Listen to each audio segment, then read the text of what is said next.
plan for today is that we're going to go over the TCG exclusives.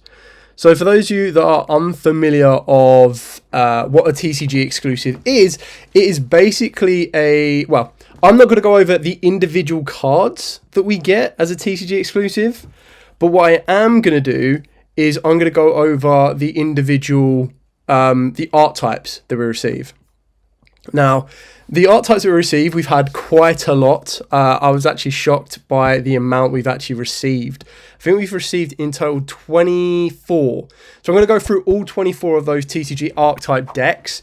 We're going to do basically 3 different tier lists. Now, what I mean by that is we're going to do what the decks were like on the first set that they released. Now, obviously, I don't expect the decks to be broken on the first set release, yet there were a couple. So what kind of where they fell within the protocol. So you've got like meta, semi-competitive, casual, missed potential, and then just unplayable. Then we'll talk about what happened when the decks got the OCG influence. And then we'll talk about where the decks currently stand. So when I say OCG influence, basically TCG exclusives are cards that the OCG, or like Konami as a whole, say we're going to release these in the TCG area first before the OCG. So we get to play with these decks way before them. The most recent one that we got was Mimighouls, and then we get a brand new one. We technically in turn get about 2 a year, give or take. And each of them gets about 2 waves of support. Then the OCG get them. Usually in the past, the OCG would just add 1 card to it. So for example, preview, with Spirals, the OCG got Double Helix. And then with Burning Abyss, the OCG got Beatrice. So that's kind of what happens. And then from that point on, they're kind of in sync where the OCG will get the next wave of support before us. And then we kind of just build off the back of it. So that's in short what a TCG exclusive is. So before we get cracking, it is now officially 1 minute past 8, so I'll go on to the tier list in a second. I just want to say hello to everyone. So we've got Gunnar Duels, Elva Garlo, one of the few YouTubers I have notifications for, great as well, and then Spiros. So thank you very much for all of your support, guys, and then everyone else that's watching as well. You don't need to jump in the chat box, but you're more than welcome to participate as we go. Like, this is what I like doing about these live streams, and I like having your guys' participation as well, and working from there. So, hopefully this transitions across correctly. Now, there we go. Cool, look at that. So I've done it. I did have it right. I knew there was a reason that the my face cam was on the left hand side. So like wait, that doesn't. Yeah, there you go. Cool. There we go. So as you can see before you, there are 24 different archetypes. And I have gone through and put these in date release order. So the first TCG exclusive archetype that I could find to record was Noble Knights in 2012. I do have, and hopefully this will pop up when I pull it up. So massive shout out to, there was a Reddit thing from 3 years ago from Jack Logian. And he basically went and put every deck, what year it came out. And I was like amazed by this. So I've actually got the years beside it. 2012 was Noble Knights. And then for some reason we had like, the Noble Knights was a bit of a weird one because it was kind of like a TCG exclusive because they were like, this is all about the Knights of the Round Table, which is English. So we'll give that to the TCG rather than the OCG.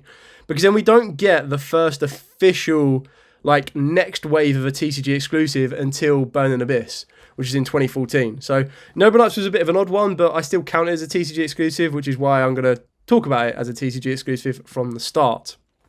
So I'll try and bounce back and forth so I can keep in front of this as well. Rogue status as well. Danger was goated. Don't worry, we will get there.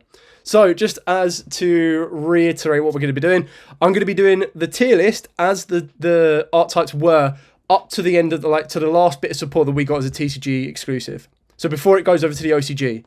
Once I've done all of the archetypes like that, and we've got a list of what it looked like on release, what I thought would be quite cool is at the end of the video, I will then move them around to where they adapted once the OCG got them, and then I'll adapt it again to where they were when the TCG, where they currently are in the game right now. So let's start off with Noble Knights. So when Noble Knights first hit our shores, they were kind of competitive. I wouldn't say they were meta, but they were definitely semi-competitive, because what you would do back in the day, in 2012 when this came out, you were basically making a giant XYZ that had like targeted protection, would gain attack, would gain life, would burn the opponent, would have back row out. It would actually be really annoying to deal with. Now, keeping in mind, at this point, we didn't have Merlin on the first set of release. We actually got that in the Noble Arms support later on. Now, don't worry. Like I've said, I'm going to be changing this list at the end of the video as well to where it currently stands. So obviously, Noble Knights are not semi-competitive right here, right now. But on release, in the year that they came out in 2012, it was definitely semi-competitive. It was actually a really, really good deck. I still really enjoy it to date, but the issue is without Isolde, it's kind of not where it was. Yeah, and Elva Galago has just basically pointed out Noble Knights Platinum Rares from that collection we got was hot garbage. It was, and the worst thing about that was, it was a nice little set because it gave us all of the Noble Knights you needed. But at that exact point that we got it, it was the only time, or the only way that we got Merlin as a Platinum Seeker Rare. So I've never seen people more happy to get Merlin as an Ultra Rare when it got reprinted later on. And then there was this really weird period where Platinum Rares went up in price because there was like a Fet Veiler. Before a Fet Veiler had like loads of reprints. Platinum Rare Fet Veilers were like £5. It was mental. Okay, Burning Abyss. When we first got this in 2014, which is when I actually got back into the game, this deck, like, there's no question. Burning Abyss was meta. Burning Abyss was everywhere. This was in the Burning Abyss, Shadow, Tellarknight format, which was absolutely mental. The second wave of support, not so great. Like, the second wave of support introduced us to, is it Virgil? I believe it's Virgil. The Synchro, basically, and the Tuner. And then we also had Pilgrim, that we got later on, which was the Fusion Monster.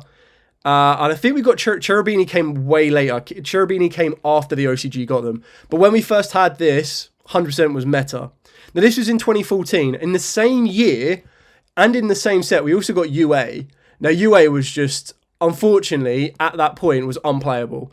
Because at the point we got it, we only had one starter in the form of the UA midfielder. And it was basically like a level 4. So you only had 3 level 4s. At the point, you had to play 3 rotors to get to it. And it was just very, very, like, well, actually, was it unplayable? I mean, as an archetype on its own, I would say it was unplayable. It was casual fun, and I did face it once back in 2014, and I was like, what the hell is this? But it had like an Armades feel to it with the, not Playmaker, with the baseball one. It probably was Playmaker. So unfortunately, it was unplayable. We did get more support later on when the OCG got them and everything else, and that's kind of where it changed. The next one we're going to be swinging into will be, of course, Cosmo. Cosmo, on release, basically did exactly what Burning Abyss did. So at this particular point, and I'll tell you the exact date that we got Cosmo as well. Not the exact date, but the exact year we got Cosmo. So Cosmo came out in 2015. So literally, they followed up a TCG exclusive of, here, have Burning Abyss.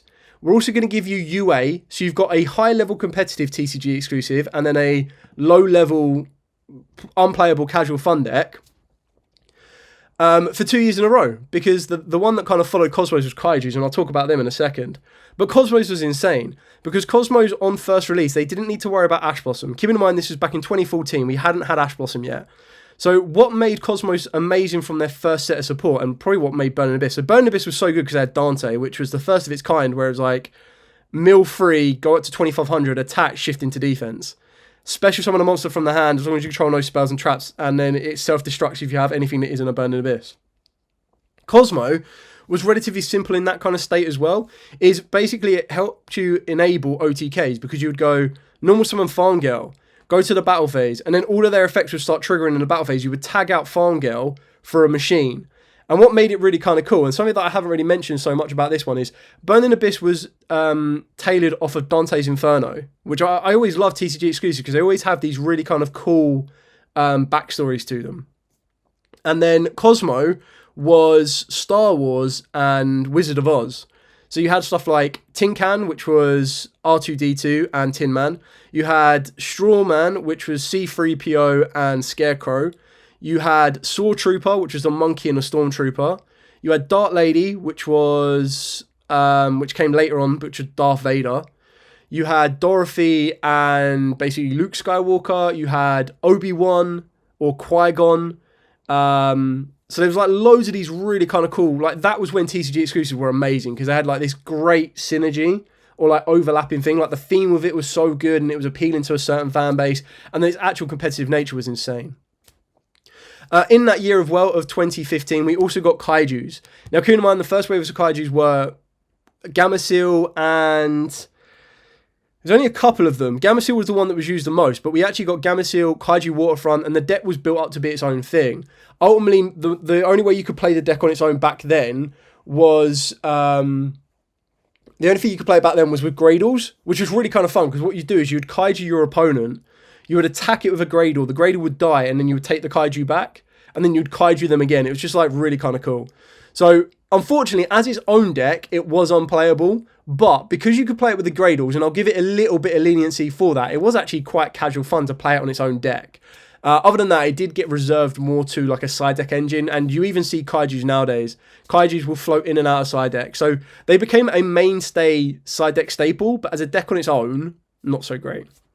If you think about it, they all were in a way pop culture references, so it was like absolutely amazing back in the day. And obviously Kaijus was like Godzilla and like the whole Godzilla archetype, which is why in the artwork, which is I believe Kaiju not Waterfront, it's like a trap card, but you've got Gameciel, which is obviously Godzilla, I believe, and then it's got like the Fiend one back there, which is kind of cool. So moving on to 2016. Now this is unfortunately where the TCG exclusive on the baseline started to take a dip, in my opinion. I feel that we kind of got accustomed to, oh sweet, we got Burning Abyss, which was straight meta, Cosmo, which is straight meta, the next TCG, and this was the best thing about it, is the next TCG exclusive then became a expect it to be meta. So you would buy the first wave of support, expect it to be loads of money, and then it would be not so great. So the next one that we got in 2016, and I will confirm this now, just so I have my dates right, but it should be from this point on, we got 2 every year. So let me just check. Yep, Subterror. So in 2016, we received Subterror. Now we obviously did another one as well, and I'll talk about that in a second. So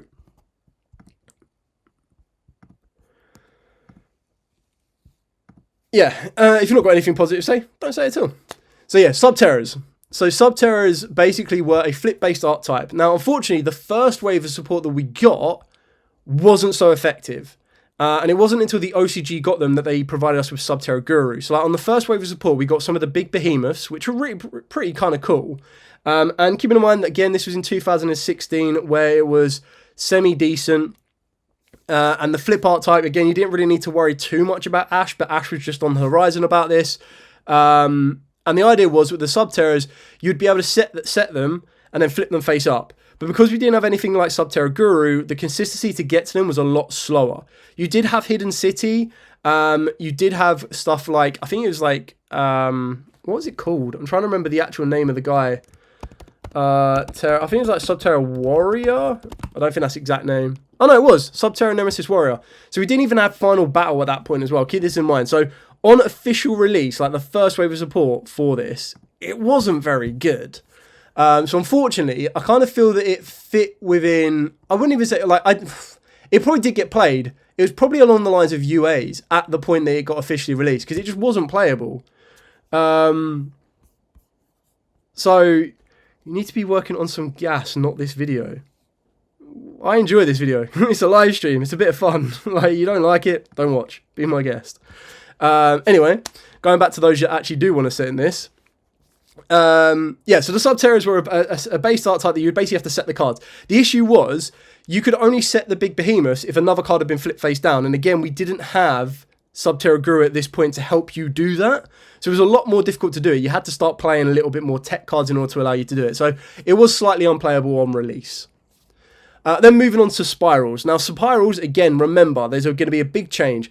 The official first list that I'm going to show you is what they were like when we first got them as a TCG exclusive. Then I'll adapt it to what happens when we get it as an OCG, and then what they currently stand as. Because this is the big thing, and Spirals, in my opinion, is probably the biggest jump in comparison to what they were when we got them to what we got when the OCG got them. So Spirals, believe it or not, when we officially got them in 2012, 13, 14, 15, 16, are we in 16 now? When we officially got them, the Spirals, in 2016, were unplayable. So you got Spiral, you didn't get Spiral Double Agent, you had, so we had Master Plan, and remember, we didn't have Magician Souls at this point either. So with Spirals, we ended up having, the highest rated one was Super Agent as an ultra rare. I don't even think we had Sleeper at that point. Sleeper came out in Mac, which was the same one when Ash Blossom came out. So at the moment, we still didn't have Ash Blossom. At this exact moment in time, what we had was like Spiral Mission Assault, we had Big Red, and then we had Spiral Super Agent. So we had a card that if it is in your hand, you can declare a card on top of your monster's spell or trap, reveal it of your opponent's deck, and if you did get it correctly, you'd special summon it. So it was very underwhelming at the exact time that we got it. There wasn't really anything it could do on its own. So it's just kind of interesting to see, and that's what I want to try and show you with these, is where they go from like unplayable to massively playable. So then as we move into 2017, this is where again we take a little bit of dip in quality, and this is probably the biggest dip at this moment in time. Now keeping in mind, we don't get the second bit of Spiral support for another year or so. So when we're in 2017, we get 2 brand new TCG archetype exclusives. Formula Athletes, which is FAs, basically the follow-up to UAs, and at this point we hadn't had the UA support, so everyone was like, why are we creating FAs when you could have just given UAs support? So UAs themselves weren't very good. FAs themselves weren't very good. They weren't very fun at all. They didn't really lead to anything. It basically ended up becoming FA Dawn Dragstar as a semi-card. Now, I wouldn't say it was unplayable because you could actually build the deck and play with it. But then I also feel that it wasn't on the level of Kaijus because they didn't have a supporting engine. Kaijus had the Gradles. Unfortunately, the FAs didn't. The FAs were pretty much just you would just make the monsters high-level monsters. And actually, I do take that back. They probably were more casual fun. I actually faced someone that was dedicated to playing FAs when they first came out, and they were quite fun because you would manipulate their levels. You wouldn't really go into the extra deck much. And when you manipulated the levels of the level 4 monsters, they ended up giving you additional effects. Like all of your opponent's cards were left the field are banished. So it was quite fun to play, but it just wasn't really like a fully playable deck. The other one that we received in 2017 was Vendreads. Now, to me, Vendreads is one of the best themes because this was Resident Evil mixed with Spawn. And I was like, holy crap. That's like 2 of the best mixes ever. I did kind of glaze over. Spirals was James Bond, by the way. Like James Bond and spy films and everything else like that. So the Vendreads, bringing together Resident Evil and Spawn was like an amazing match made in heaven. As soon as I saw the first artwork, I was like, oh, these look amazing. And then the theme about it, I was like, yes, this is going to be zombies. Let's go. And then it wasn't so much. So to me, straight away, Vendreads go into missed potential. And still to this day is missed potential. The fact that it was a ritual-based archetype made it a little bit more awkward than it needed to be.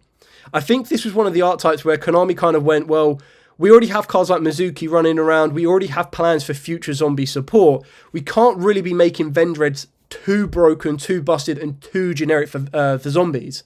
Because if we do, we might have an issue. And I think they kind of just undervalued it all. And with that, unfortunately, Vendreads missed potential. Because they couldn't really abuse stuff like Mitsuguri because their main card was a Vendread Savior, and the Vendread Savior was a ritual monster, which meant you had to go out of your way to get it to the board by using multiple things. And it would have been really kind of cool if they could have used ritual fodder in the graveyard, because they're zombies. So they did get a card that lets you bring the ritual back from the grave, like to ritual summon it from the grave, but I feel it probably needed a bit more. Like when you look at modernized ritual mechanics and ritual spells and traps and everything like that, is those cards allow you to use like a ritual material in the in the deck. So it'd either be you would get a ritual spell, you'd have the ritual monster, and it lets you use the material from the deck. So rather than needing to have 3 components to complete this summon, you'd only need 2, which I think kind of banished it out. And I think that's kind of what the Vendreads missed a little bit, is they could have been more reliant on using the zombie theme as its own unique summoning mechanic. And again, what I mean by that is, the fact of the matter is, what it could have done is it could have very easily had locked you into zombies, which would have mean it wouldn't have been abusable. But then it would have given you the ability to utilize the graveyard a little bit more to get a bit more ritual advantage out of the back of it and zombie advantage over the back of it as well.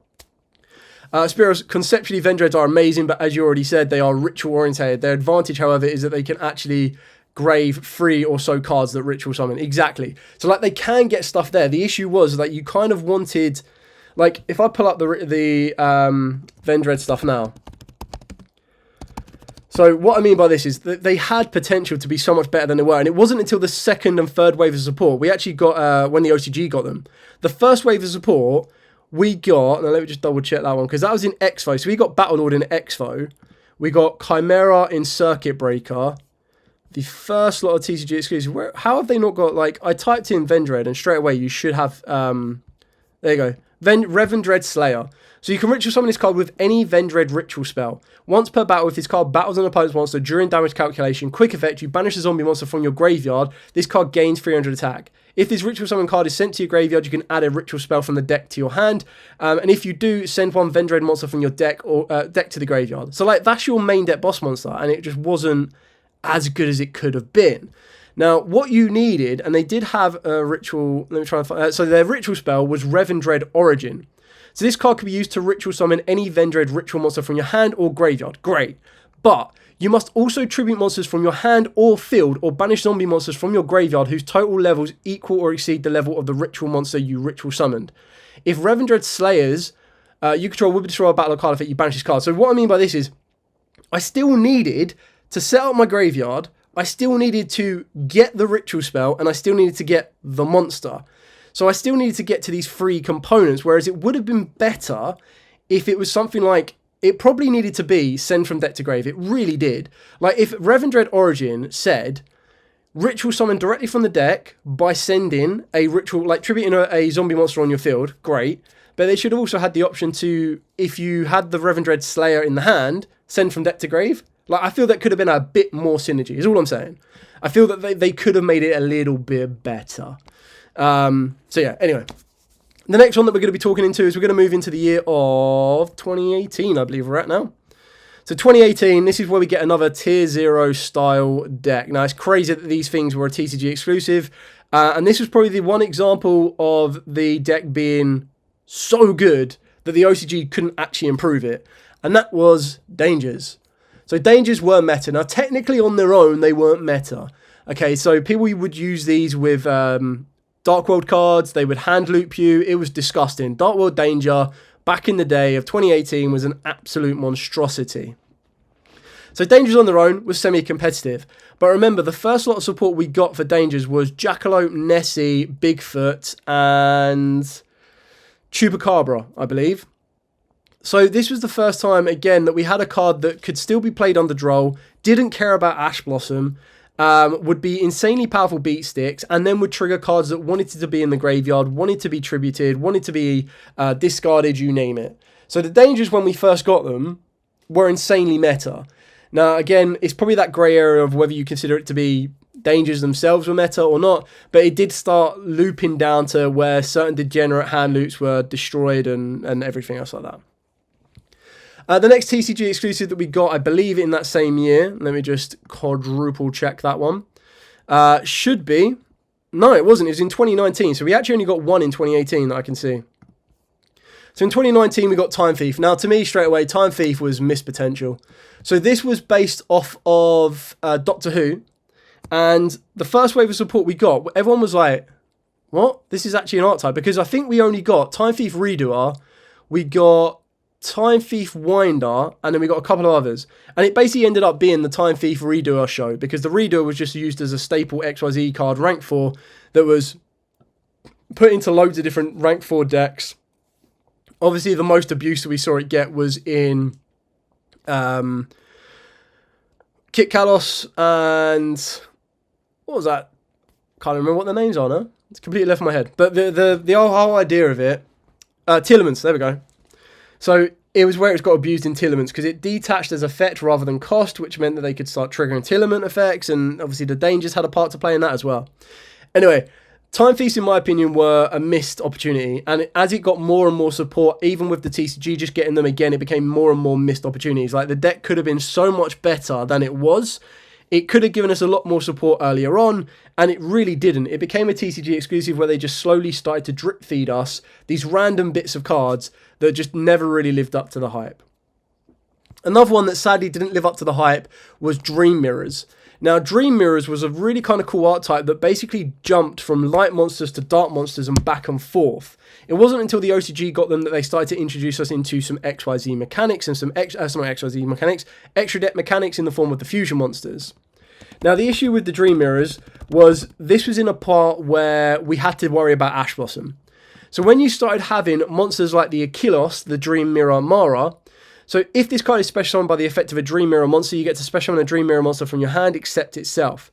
During the main phase or battle phase, if a Dream Mirror of Joy is in the field zone, so it needed you to have the field zone set up, quick effect, you tribute this card as cost to special summon the light version from your deck.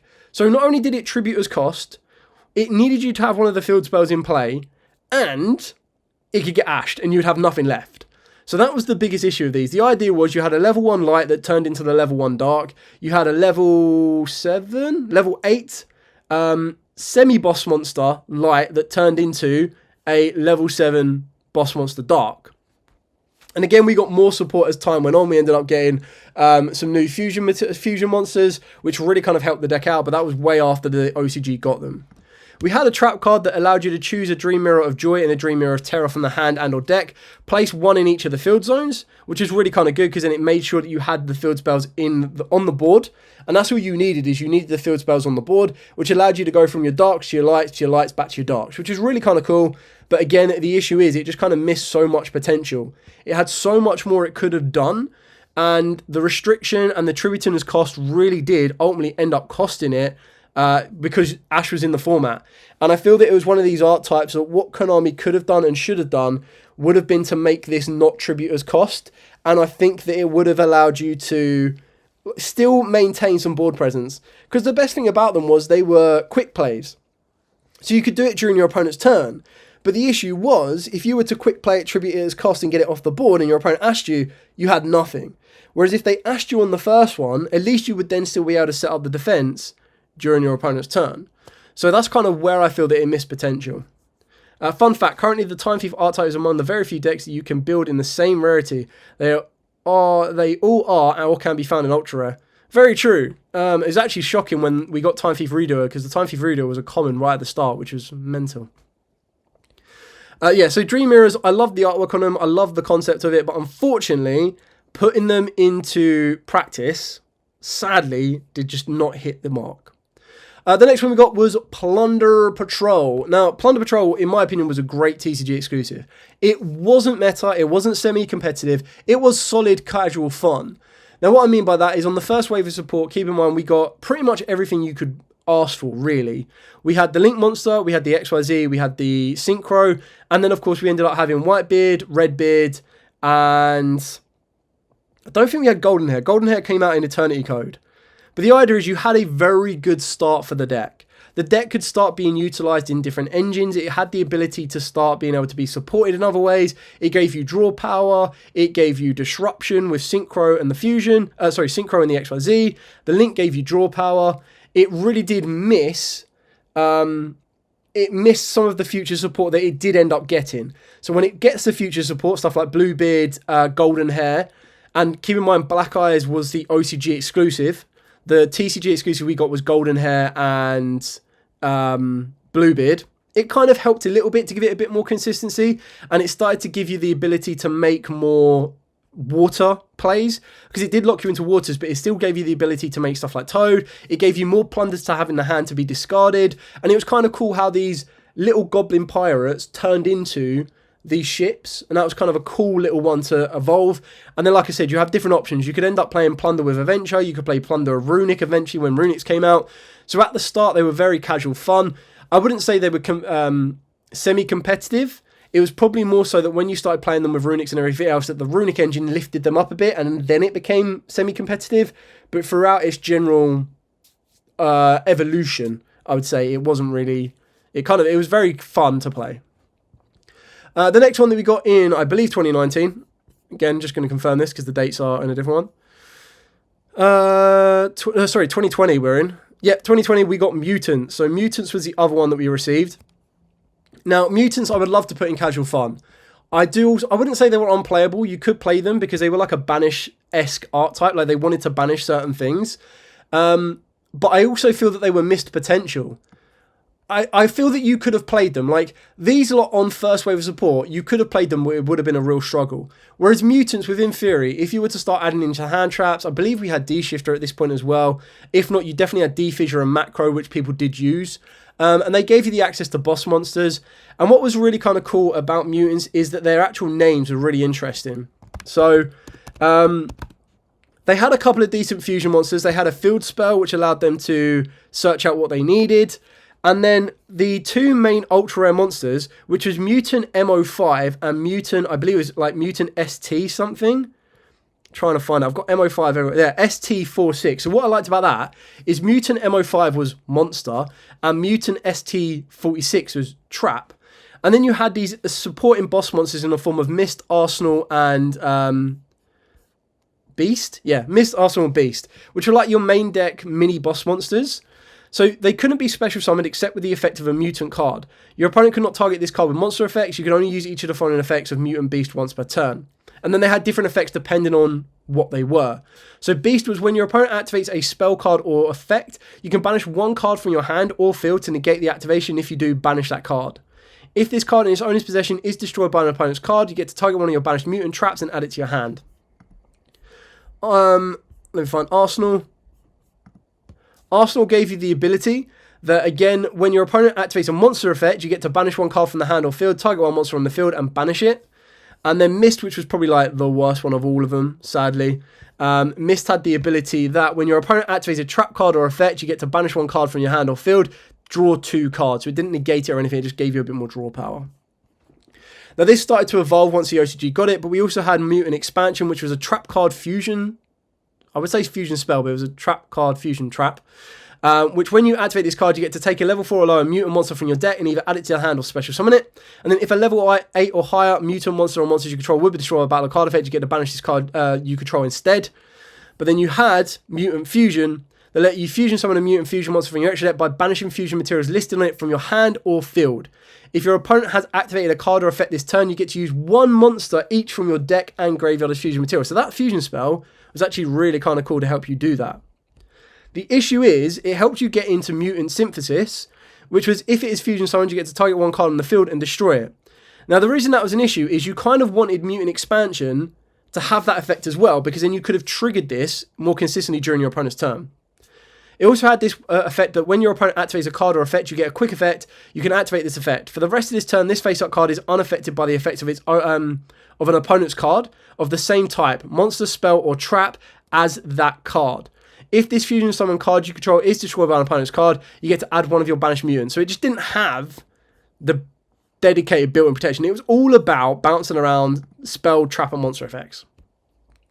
And then the main boss monster required 3 level 8 or higher mutants, so it kind of restricted itself to only being able to need to use the big mutant monsters or use the fusion monsters to get it. Now keep in mind you could use the mutants in the graveyard to do so, but the idea is, when a card or effect is activated, quick effect, you get to banish a mutant card from your hand, graveyard, or face up on the field of the same type, monster, spell, or trap, negate the activation, and if you do, banish that card. If this fusion summon card you control is destroyed by an opponent's card, you get to add up to 3 of your banished mutant cards, up to 1 each of a monster, spell, and trap to your hand. So the boss monster was pretty much what the weaker monster should have been. It should have been a lot easier to get out to. So it's definitely missed potential. It could have been so much better. The idea of it was still very, very fun. The next one we're going to be talking about, and I'm not going to spend long on this one, was Warrock. My god, this is like missed potential and unplayable. Like, how did you mess up a TCG exclusive so bad? Like, the issue is, Warrock Mountain, which was the field spell, was actually insane. It was a really good kind of cool field spell. So, I'm just trying to pull these up. So, Warrock Mountain. When this card is activated, you add a Warrock monster from your deck to the hand. Great success. But then, at the start of the battle phase, if you control no monsters, or all monsters you control are warrior monsters, you special summon a Warrock monster from your hand with a different name. Okay, not so bad. So it's got 2 effects. Okay, we'll work with that. If your warrior monster would be destroyed by battle, you get to send this card to the graveyard instead. Wow, this field spell is looking really, really good. How good are the rest of the cards? How good can these cards be? And then we got Warrock Skylar. Gains 100 attack for each monster your opponent controls. During a battle phase in which your Earth Warrior monster battles, quick effect, target a level 5 or lower warrior monster in your graveyard and special summon it. Also, all Warrock monsters you currently control gain 200 attack until the end of your opponent's turn. For the rest of the turn, you cannot attack directly with level 5 or lower monsters. You can only use the effect once per turn. So, this was a level 6 monster that you couldn't really easily get to the board that stopped you. And the only way you could get it to the board was during the battle phase. It kind of felt like Warrocks was the warrior version of Valkyries as like a Viking-esque style. And unfortunately, just every bit of support that they brought out for War Rocks just made it worse and worse and worse. Like the most recent one that they got, or their biggest boss monster, was Raw Rock Basilios, and it was like a level 8 boss monster. During a battle phase in which your Earth Warrior monster battles, quick effect, you get to activate this effect. This card can attack directly this turn. Also, all War Rock monsters you currently control gain 200 attack until the end of your opponent's turn. While this card is in your hand or graveyard, when your Earth Warrior monster is destroyed by battle, you special summon this card but banish it when it leaves the field. So you need to crash your War Rock monster into one of your opponent's monsters to then summon down a War Rock bigger boss monster, which was 27-27. It just missed every mark it could have possibly hit. So, big sad on that one. And then a TCG archetype that a lot of people actually forgot about, and I even forgot that it was technically a TCG archetype because we only got like 2 cards in Eternity Code, and these were the Metiactors. Now, unfortunately, these were just unplayable on release. They're still, I wouldn't say they're unplayable now, but they did get more support from the OCG. It's still not great, to be honest. And this was in 2021 that we got the Metiactors. The other one that we got in 2021, which was also underwhelming, was B Troopers. Now, B Troopers was an insect-based archetype that locked you into insects. It had some good generic insect support in the form of the Link 2, giving you an additional normal summon. The Link 4 being an insect boss monster, which is something that insect decks had missed for a while. The deck could be played, but again, it was just casual fun. Like, it was never going to be semi-competitive. It definitely wasn't meta on release like the rest of it. So you can kind of see how we've slightly gone downhill with all of the TCG exclusives since Dangers, really. And that was probably the point. They probably looked at Dangers and were like, whoa, this ain't so good. We probably shouldn't be doing this. So they stopped doing it. The next one, which comes out in 2022, is, of course, the Libromancers. Now, Libromancers, I would say they were probably unplayable on their first set of release. And what I mean by that is, when I get these up here, they didn't really get a lot when we got here. So keep in mind, we didn't have, on the first set of release, we didn't get Libromancer Fire. We didn't get that until a couple of whiles later. But on the first set of release, you got Libromancer Geek Boy, which was actually fairly decent. Because it allows you to reveal a ritual monster in your hand to special summon this card from the hand. And if it is special summoned, you get to add a Libro spell from the deck to the hand. So it was great synergy, because it allowed you to lead into a ritual spell. Or technically add you to a Libromancer spell, which led you into Libromancer First Appearance, which was a field spell, which when it's activated, you get to add a Libromancer monster from your deck to the hand, with a different name than the card you currently control. And then during your main phase, you get to ritual summon a Libromancer ritual monster from your hand by tributing monsters from your hand or field, whose total levels equal or exceed the level. So that was great as well, because it gave you a field spell that not only searched, but also ritualed for you as well. And ultimately, what it came down to is Libromancers ended up becoming a bit of a side engine that some people would use, some people wouldn't. Mechancos could utilize it as well. There was also that crazy 60-card absolute monstrosity pile that would utilize the Libromancers because you would just get free summons after free summons, and you could use the adventure package and everything else. It did doing crazy well. I think it was like Gabriel Nets that played it. But the issue was it all came out in batch. And it didn't really give you enough to kind of get going. It was still restricted. Like, I feel most ritual archetypes since Necros have been relatively restricting on themselves, but the Libros was probably the first one that kind of got relatively close. Now, keeping in mind, it wasn't until Difo that we ended up getting Libromancer Fire, which took it up another level.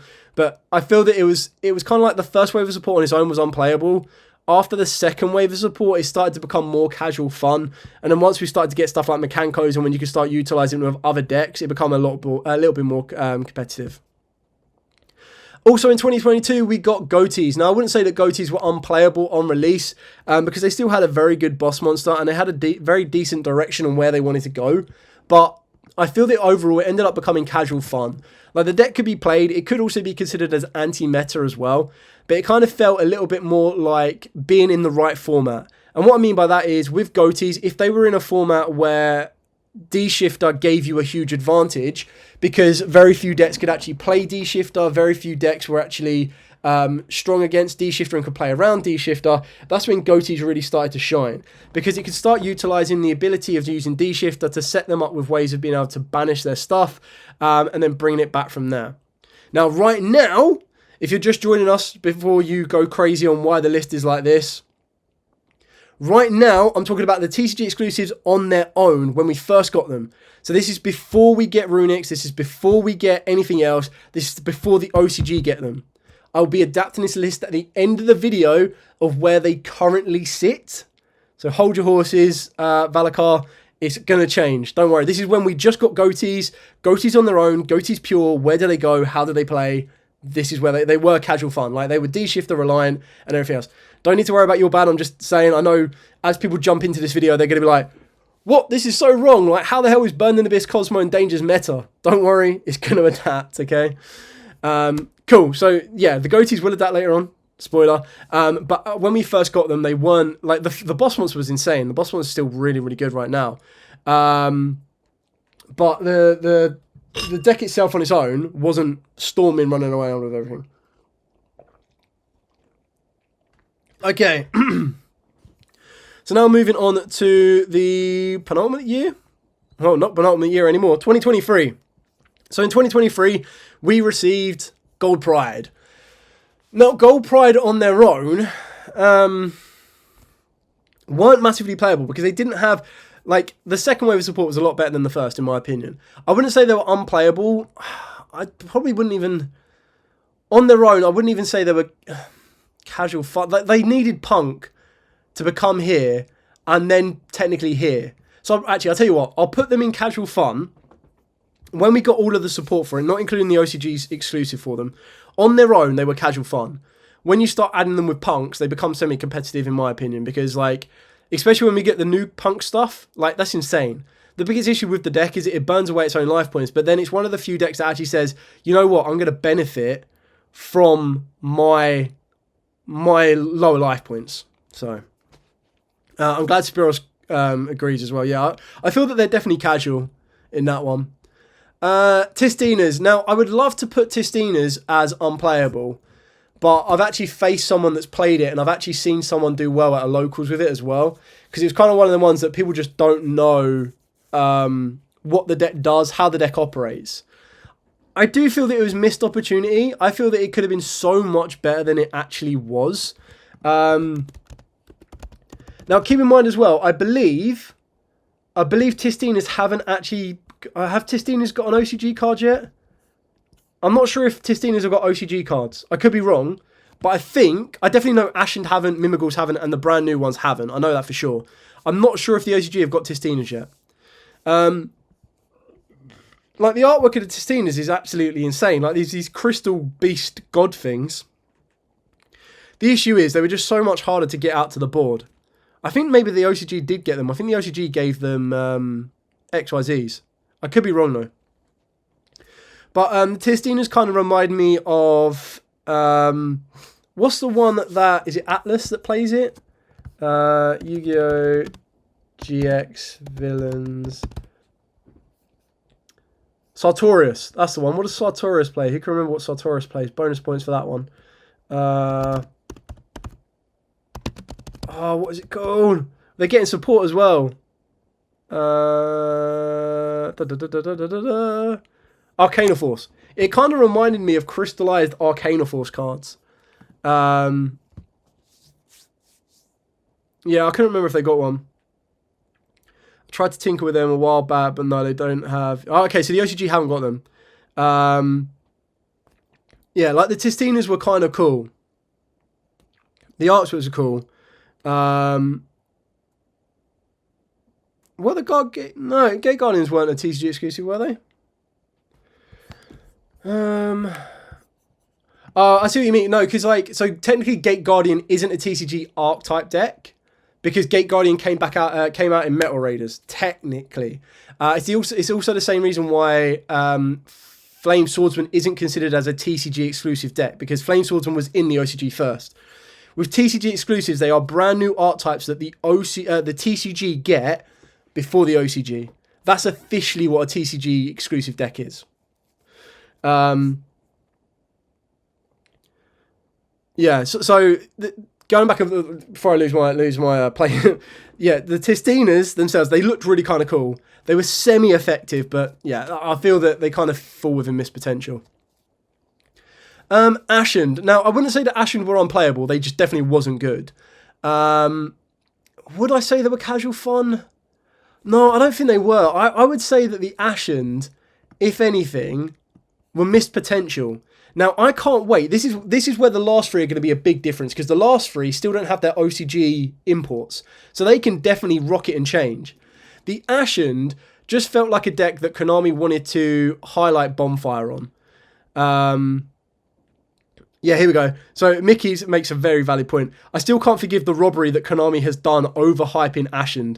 I invested a lot on them and tried mixing them with Super Poly, Yubel, Invoke, even Volcanics and Snake Eyes. Yeah, like the whole idea of Ashen, with it being Dark Soul themed, was insane. And I was like, oh, I love this. And I did the exact same thing as you did, Mikey. I didn't invest heavily in them, but I got them because I like the artwork. I played the first version of that and I was like, this is missing something. And then the second wave of support came, and the second wave of support, bar the fusion monster and the spell card that helped you get to it and search it and everything like that, was insane. Like, I was like, okay, these cards are kind of cool, but it didn't make the deck competitive. And the issue was, a lot of people saw Vidos and was like, okay, cool, Vidos is now a hand trap.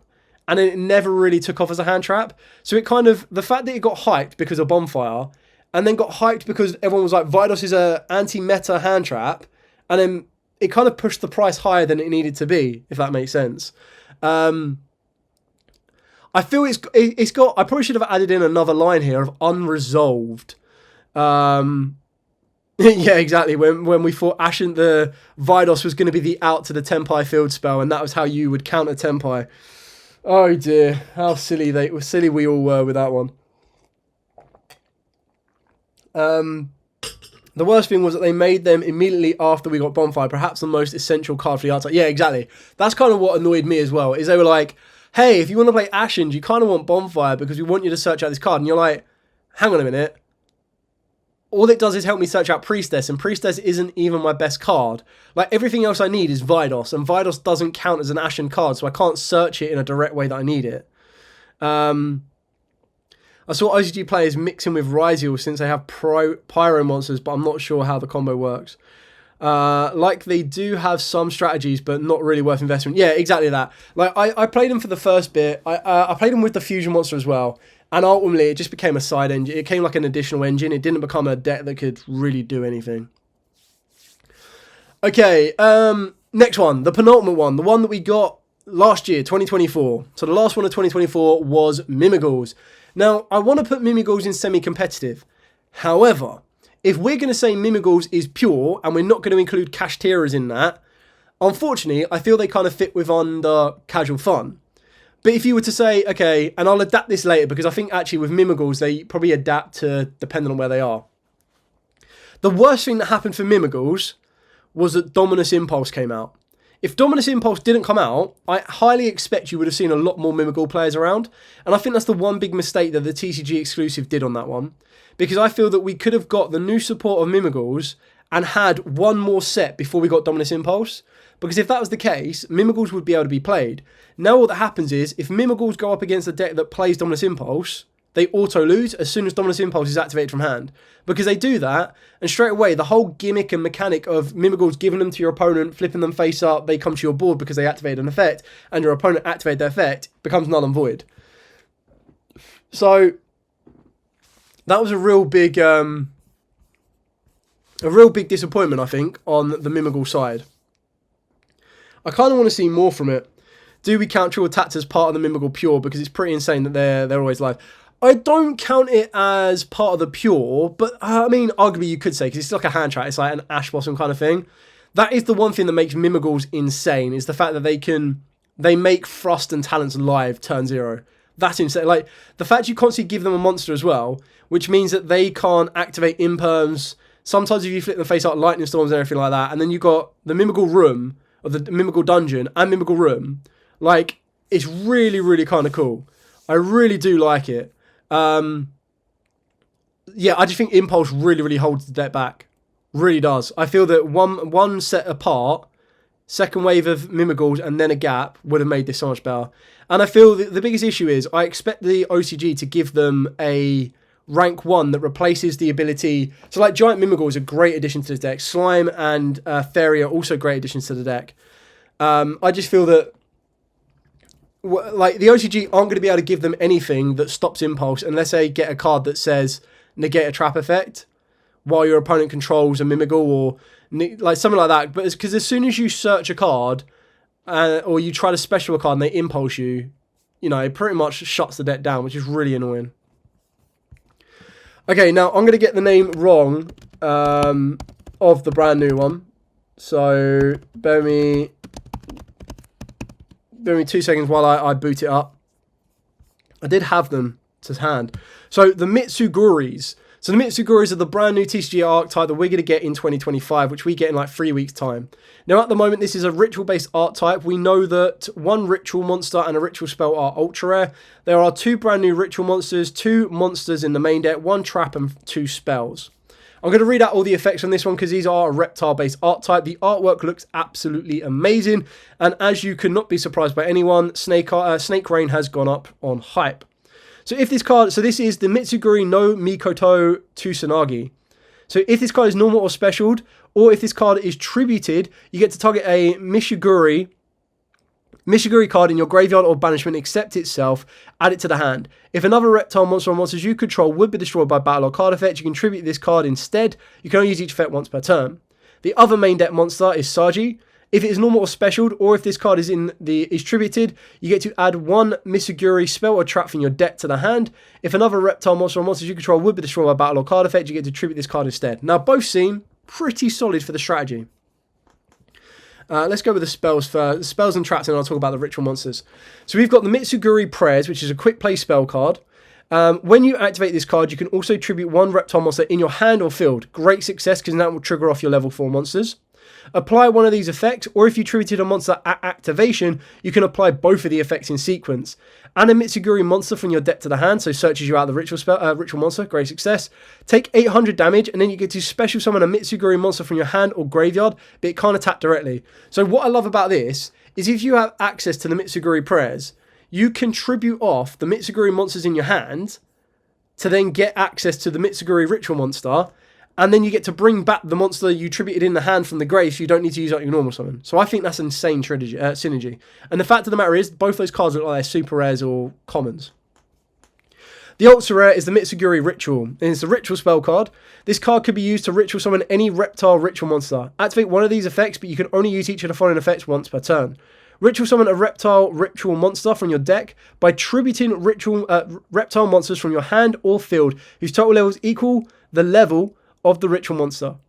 Ritual summon 1 reptile monster from your hand by tributing up to 2 reptile monsters from your hand, deck, or field, whose levels equal the level of the ritual monster. Now, that's insane. The fact of the matter is, it lets you ritual summon 1 from the deck by tributing reptile monsters from your hand or field whose levels equal, which is 2 level 4s, and then they'll get their tribute effects. Like, what I'm seeing so far is actually really kind of good, because it's giving that ability, which is what we've been missing for ages, which is that ritual summon from the deck, and it's just going to give you more and more access.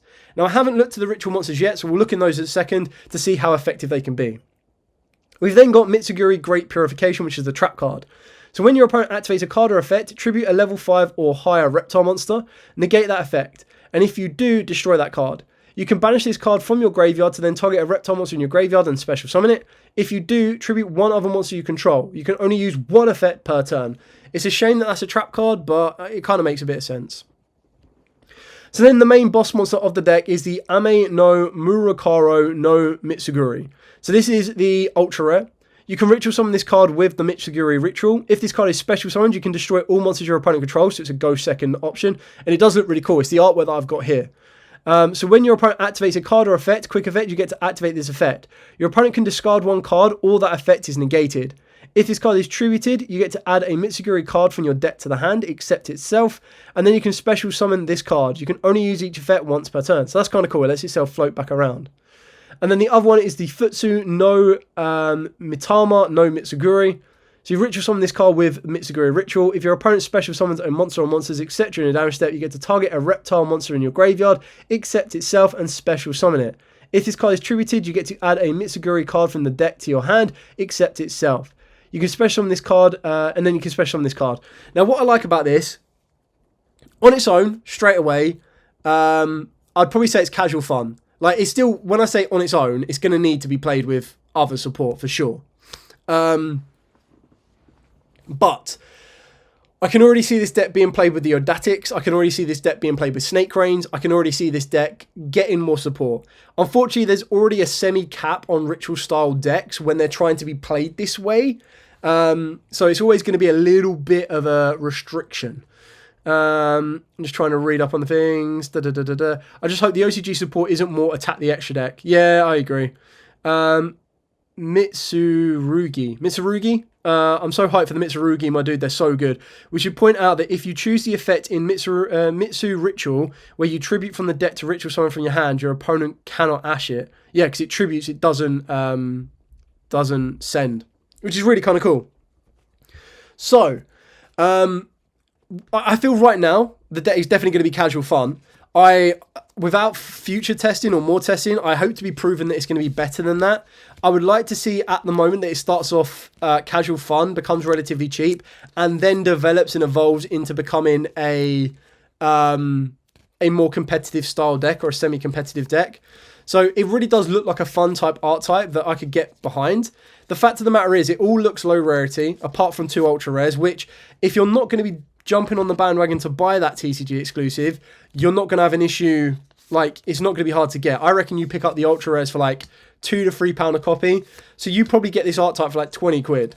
And the fact of the matter is, because it can already be played with the Odatics, because it can already be played with Snake Crane on its own, you could very easily play a very small additional supporting ritual-based element in this.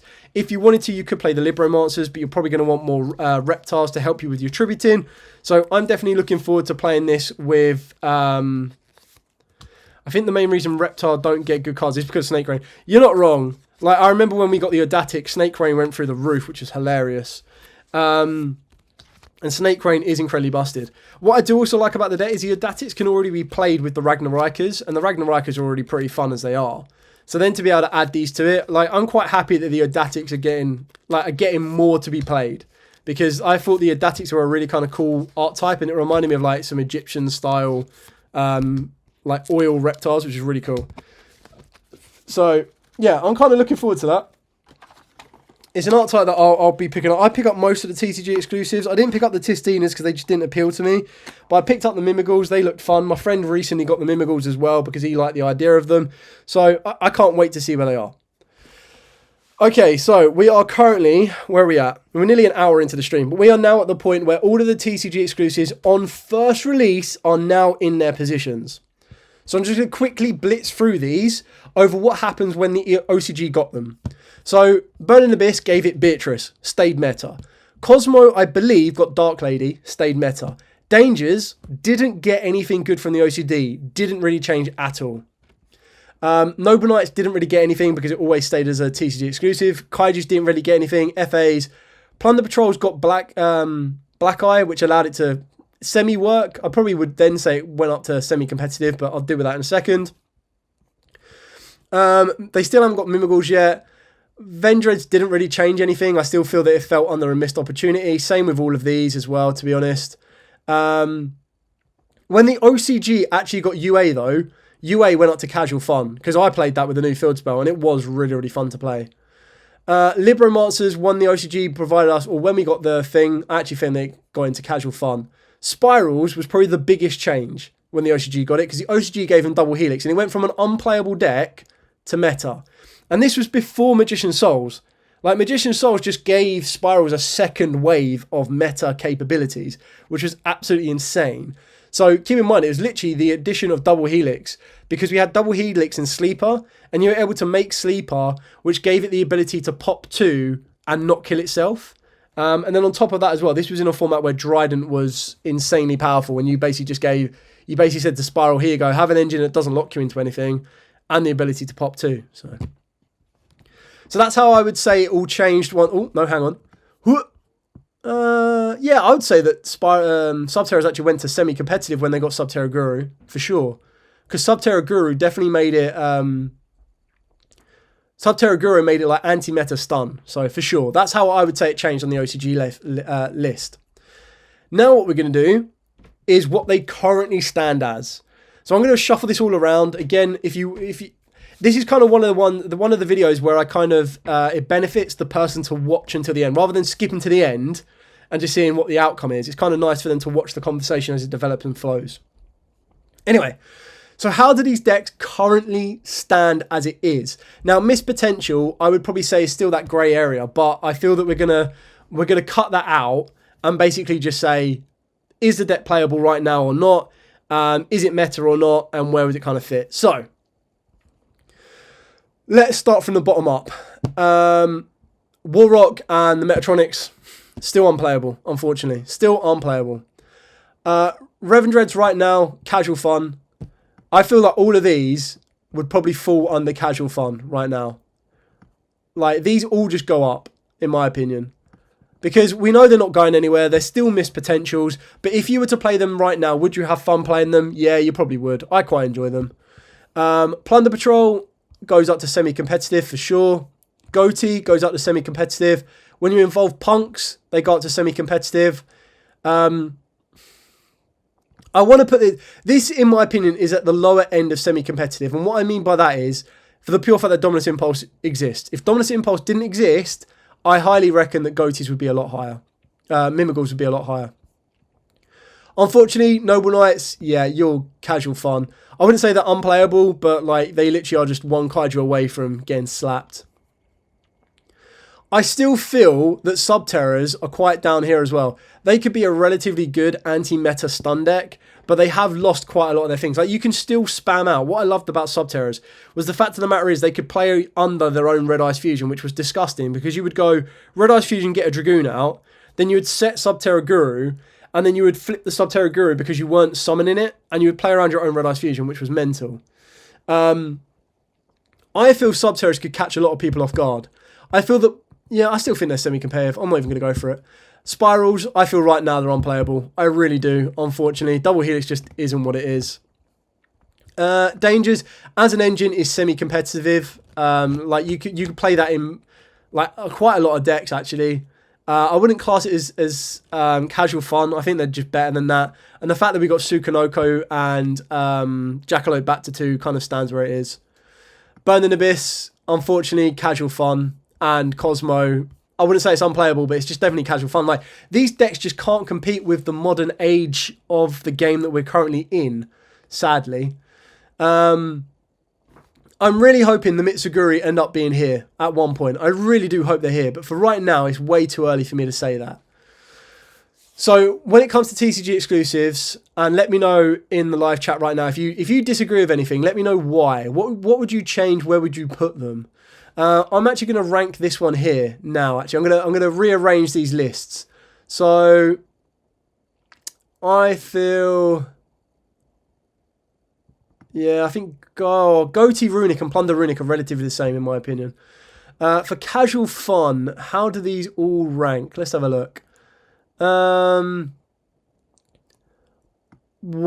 think Libro, Burning Abyss, and Cosmo have a bit more variety than the rest, in my opinion. I would love to see a Kaiju deck, because I reckon it'd be so funny. But the issue with a Kaiju deck is there's just too many multiple negate boards on there right now. So like one Kaiju just doesn't end a turn or break a board anymore, sadly. Spiral is definitely like, if someone said you had to play one of these 3, what would be the most playable? Spiral for sure. Warrock would have to be played with Goki. And then that's where you kind of get your warrior output from. I think Time Thief could be pretty good, actually, just as a rank 4 spam deck. Vendread with Rituals, maybe. Ashen, Mutants, Dream Mirrors, Tistinas. FA is probably like one of the worst, sadly. I really like UA, but again, it's just cash, really. I think on the face of it, this could be probably the highest competitive fun, to be honest. I reckon it has the potential to be quite good. B-Troopers, I think they're pretty complete B-Troopers, actually. I think B-Troopers probably doesn't deal with the stun that Burn the Abyss has, but goes there. If Mitsuguri Wave 2 and the OCG support are at least as strong as the first, I can see them on the verge of Mal. Yeah, I completely agree. I really hope they will get that point. Would I play UA above these? Yeah, I would, actually. Let's do that.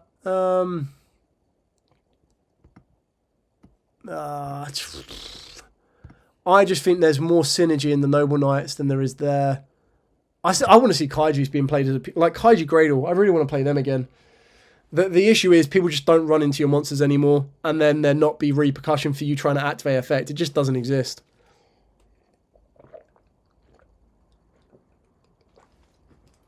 So, yeah. That is pretty much it for the TCG exclusive rankings.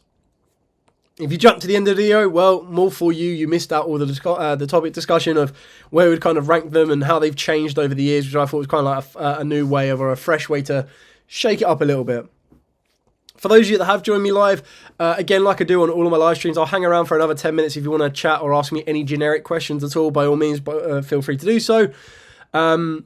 Okay, cool. About B-Troopers, the newest insect pile deck that uses Battle Ross B-Troopers and the other great insect generics is pretty competitive. I agree. I just wouldn't say they're semi-competitive. Well, I wouldn't say they're B-Troopers, is what I mean by that. Because they're more Battle Wasps.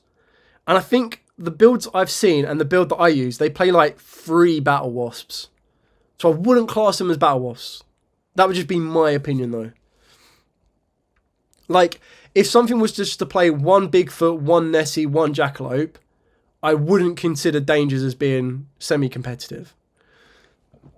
But the fact of the matter is, when Dangers are played, it's usually playing 2 Jackalope, 1 to 2 Jackalope, 3 Nessie, 2 Mothman, give or take, maybe a Bigfoot, maybe a Chupacabra, like just more involvement, is what I would say anyway. Cool, so for anyone that is watching live, I'm going to stop the recording now, but I'll keep streaming if you do have any more questions or if you want to discuss this in more topics. For everyone that is watching the pre-record, thank you so much for watching. Again, if you do have any questions at all, by all means, please put them in the comments down below. I will be more than happy to answer them as always. But for now, stay safe, and of course, happy dueling.